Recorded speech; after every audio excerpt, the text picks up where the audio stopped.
Fabric material pure muslin এবং শাড়িগুলো তুলনামূলক অনেকটাই রিজনেবল প্রাইসের মধ্যে আছে।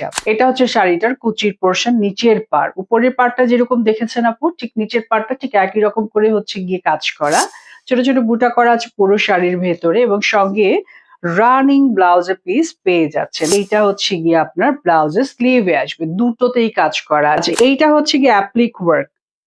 ওকে, এই দেখেন অ্যাপ্লিক ওয়ার্ক, তার উপরে হচ্ছে সিকোয়েন্স দিয়ে সুতা দিয়ে হচ্ছে এমব্রয়ডারি করা আছে এবং বারংবার একদম ঘন করে হচ্ছে স্টোন প্লট করা, মাল্টি কালার স্টোন।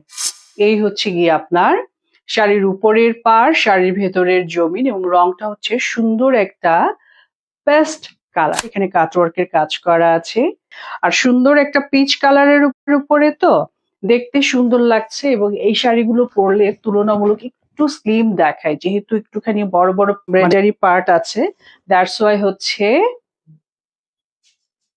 একটু স্লিম লুক দেবে আপু। এটা আসবে ব্লাউজের স্লিভে, পেছনের বর্ডারে। হ্যাঁ, পুরোটা একটা এমব্রয়ডারি করা প্যানেল, যেটা একদম অনেক বড় করা আছে।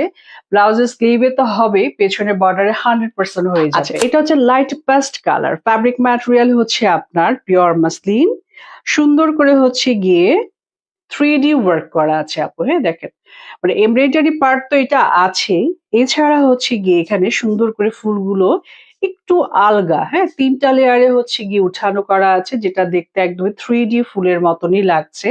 সিকোয়েন্স প্লট করা আছে, স্টোন প্লট করা আছে অল ওভার শাড়িতে, হচ্ছে যতটুকু এমব্রয়ডারি পার্ট একদম হেভি মিহি কাজ করা আছে। দেখেন হোয়াট এ শাড়ি, শাড়িটা সত্যিই খুব সুন্দর।